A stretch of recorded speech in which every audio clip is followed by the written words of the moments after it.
chama Marilu Cabanhas. Bom dia, Marilu. Olá, Glauco, bom dia a todos e todas que estão acompanhando o Jornal Brasil Atual. E vamos falar da CPI da Covid. O nosso convidado é o senador do PT de Pernambuco, Humberto Costa, ex-ministro da Saúde, membro titular da CPI da Covid, atual presidente da Comissão de Direitos Humanos do Senado. Olá, senador, bom dia. Prazer em recebê-lo. Bem, bom dia, Marilu, bom dia a todos os ouvintes da Rádio Brasil Atual. Senador, a Polícia Federal abriu um inquérito agora para investigar se o presidente Bolsonaro prevaricou no caso das supostas irregularidades na negociação da vacina indiana Covaxin. A investigação foi aberta a pedido da Procuradoria-Geral da República, autorizada pelo Supremo Tribunal Federal. A PF, na sua opinião, senador, tem condições de aprofundar agora as denúncias levantadas pela CPI da Covid? Tem instrumentos, poderes que a própria CPI não tem? Qual que é a sua expectativa, senador?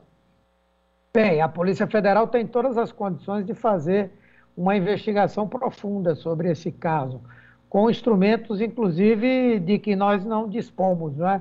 Ou se dispomos, muitas vezes temos muita dificuldade de ter acesso ou até de interpretar as informações que vêm. Resta saber se esse inquérito da Polícia Federal é para valer, porque até o presente momento o que nós temos visto é um avanço muito importante do presidente Bolsonaro e do seu governo no sentido de controlar as ações e as decisões da Polícia Federal, muitas vezes até de perseguir integrantes da Polícia Federal que defendem uma ação independente da corporação. Então, se realmente o processo ele tiver marcado pela busca da verdade, eu não tenho dúvida de que a polícia pode dar uma resposta bem mais rápida do que aquela que a CPI é capaz de dar. Muito bem. Senador, Bolsonaro se encontrou ontem, né, com o presidente do STF, Luiz Fux, e em seguida, numa entrevista coletiva, ele afirmou que o crime de prevaricação se aplica a servidor público e não a ele como presidente da República. Confirmou que o deputado Luiz Miranda entregou alguns papéis sobre a Covaxin e que pediu para o ex-ministro Pazuello averiguar. Como é que você viu, senador, essas manifestações do presidente, esses argumentos? Bom, primeiro, agora nós temos uma justificativa para o fato de ele, que é tão agressivo e virulento contra todo mundo que se coloca no caminho dele, por que é que ele ficou tão quietinho nesse período todo, desde que o Luiz Miranda fez a denúncia? É porque a denúncia é verdadeira. E tanto ela é verdadeira que ele teme que tenha sido realmente gravado. A primeira questão é essa. Ele admitiu claramente que o que foi dito corresponde à verdade. Admitiu claramente que não tomou nenhuma medida concreta para impedir a continuidade dos esquemas criminosos que existem no Ministério da Saúde. E, como tal, sim, ele cai num crime de não tendo o poder de impedir a continuidade daquilo ou a ilicitude de um ato qualquer, ele se omite. No nosso entendimento, isso é um crime grave de responsabilidade e que tem todas as condições de prosperar como mais uma razão para o impeachment do presidente Bolsonaro. Então, eu creio que isso realmente é uma demonstração de que ele está se sentindo profundamente cercado. O cerco está se fechando sobre ele e seu governo e, numa atitude de desespero, vai mudando a cada dia a versão sobre os fatos. Começou com a ideia de que eram falsos os chamados invoices, depois passou para uma ideia de que teria avisado ao ministro Pazuello, depois passou para uma ideia de que não há como controlar tudo dentro de um governo desse tamanho. E, portanto, vai ficando cada vez mais claro que os fatos são verídicos. Verdade. Senador, ontem no Roda Viva da TV Cultura, o deputado federal Luiz Cláudio Miranda disse que não gravou a conversa com o presidente Bolsonaro, mas disse que não estava sozinho na sala, estava acompanhado, como todo mundo sabe, do irmão Luiz Ricardo Miranda, e aí os jornalistas concluíram que foi então o irmão que gravou, e o deputado também não negou, né? e disse que o Ministério da Saúde está cheio de corrupção e que tem muito para explodir nos próximos dias. E tem políticos que já disseram ter ouvido essa gravação, rodou muito isso no fim de semana. Parece que o Bolsonaro está até com insônia aí por causa disso, né, senador? Sim, eu não tenho certeza se essa gravação foi feita, não é? Na verdade, o deputado Luiz Miranda é uma pessoa que fala muito, que se contradiz logo depois de fazer uma afirmação. Então, é muito difícil nós sabermos se ele usou esse instrumento na sua conversa com o presidente da República. E, além do mais, eu acho que, a julgar pelo que eu pude conhecer, pelo contato que eu tive com o irmão dele, ele não teria essa iniciativa sem que o próprio Luiz Miranda o orientasse a fazer. Pode ser que o Luiz Miranda esteja blefando, não é? Mas, com certeza, Bolsonaro sabe o que disse. Para ter tanto receio e que isso chegue a público, é óbvio que Bolsonaro sabe o teor explosivo que a revelação de uma gravação como essa teria para ele e para o seu governo, não é? Então vamos aguardar os fatos.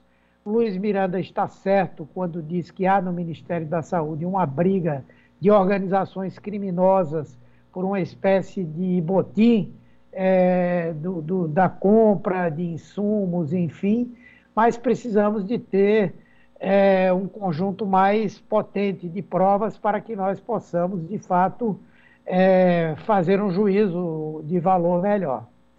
Perfeito, senador. Agora, a Veja revelou que o nome da primeira-dama, Michele Bolsonaro, apareceu aí no caso da vacina negociada pela Davat. As mensagens registradas no celular daquele policial, Luiz Paulo Dominguete, revelam uma conversa em que o nome dela, né, da Michele, aparece ligado ao reverendo Hamilton Gomes de Paulo. O Dominguete escreve: Michele está no circuito agora junto ao reverendo Misericórdia.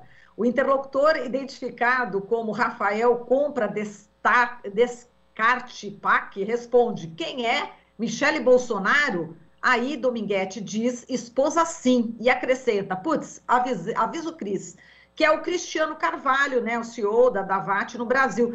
Como é que a CPI deve tratar, né, em relação a essa denúncia que atinge diretamente aí a família Bolsonaro, senador? Veja, nós temos que tratar isso com a seriedade que isso exige e, ao mesmo tempo, também com a tranquilidade que exige também essa situação. Nós sabemos que é muito comum entre esse tipo de estelionatários, de bandidos, de pessoas que estão tentando vender um prestígio junto ao poder público que muitas vezes não tem, o uso do nome de pessoas, não é?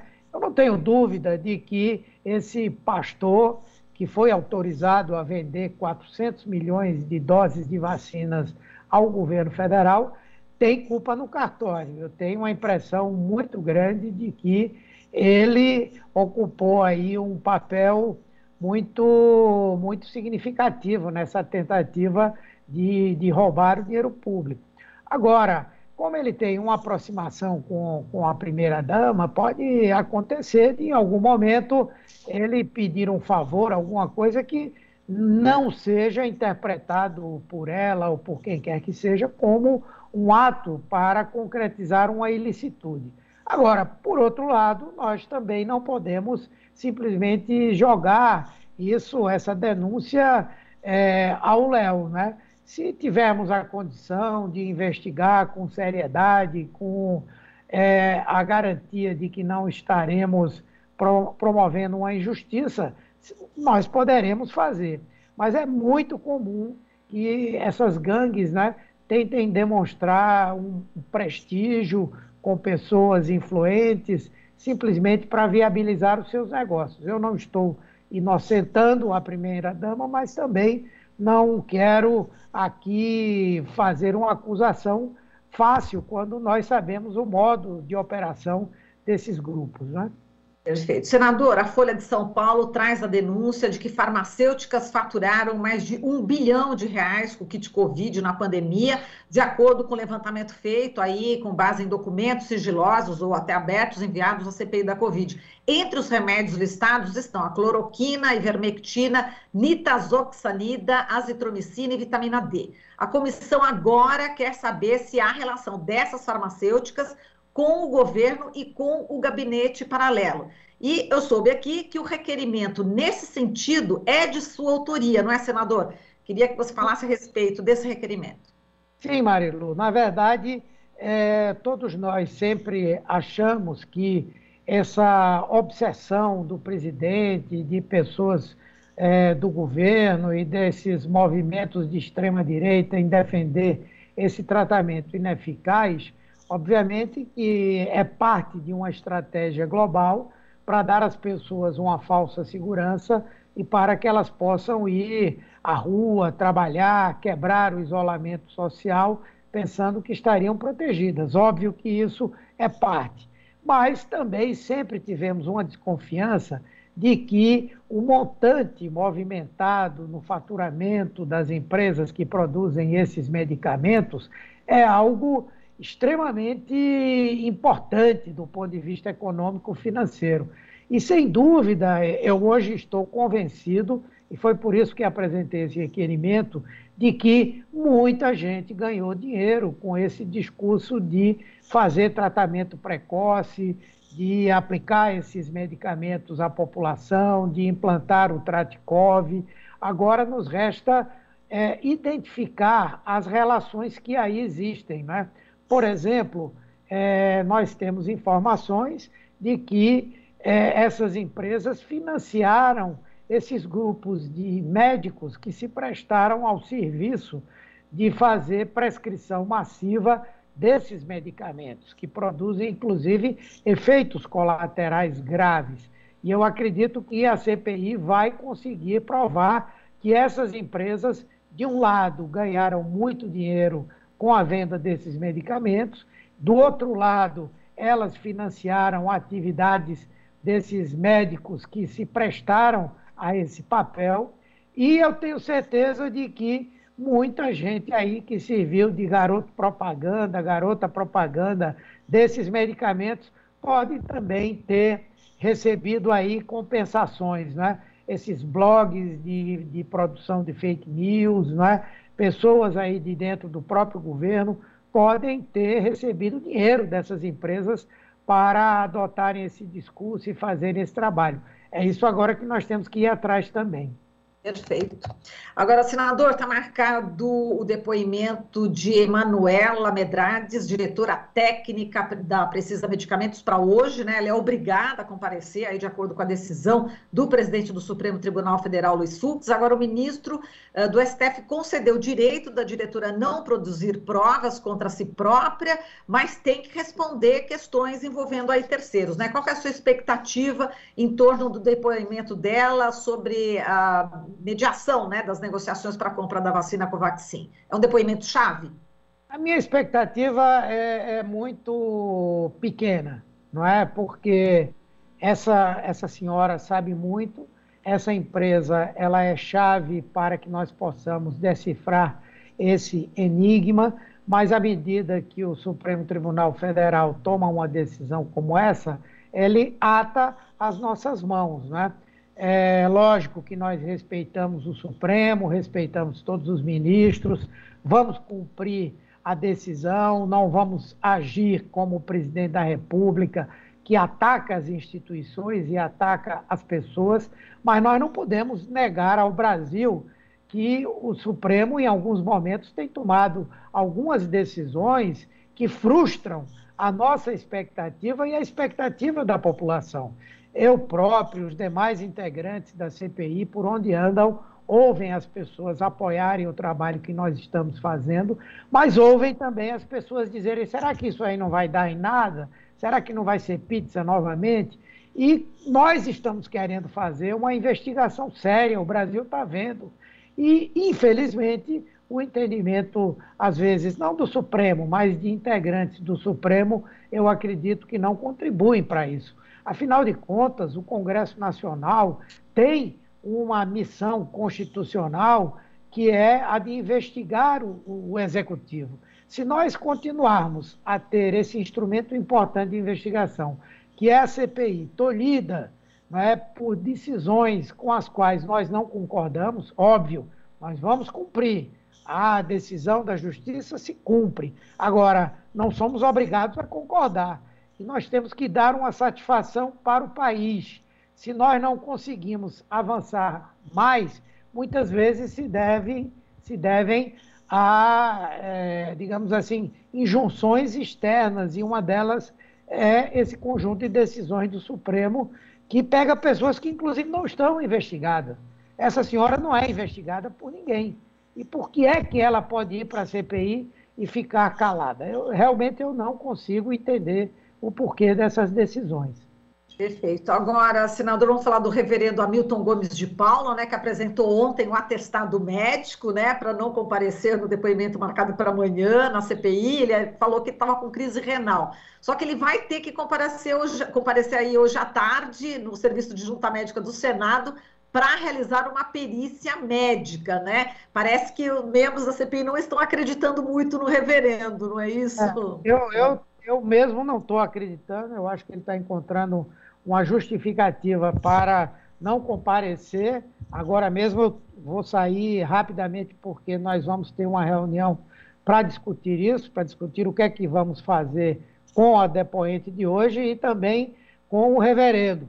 Eu espero que nós tenhamos o reverendo, se não for amanhã, mas o mais brevemente possível, para que ele possa explicar, não é, qual é a expertise, qual é a especialidade dele, para, ao invés de estar trabalhando pela sua igreja, salvando almas, estar se intrometendo na compra de vacinas. Tá ok? Tá certo. E ele não pode mentir porque ele é reverendo, não é isso? É mais uma razão. Tá certo, senador. Muito obrigada. Vamos liberá-lo aí para o trabalho. Um grande abraço e parabéns, viu, por sua atuação. Obrigado. Até mais. Até mais. Falamos aqui com Humberto Costa, senador do PT de Pernambuco, ex-ministro da Saúde, membro titular da CPI da Covid e atual presidente da Comissão de Direitos Humanos do Senado. Aqui você ouve as notícias que os outros não dão. Jornal Brasil Atual.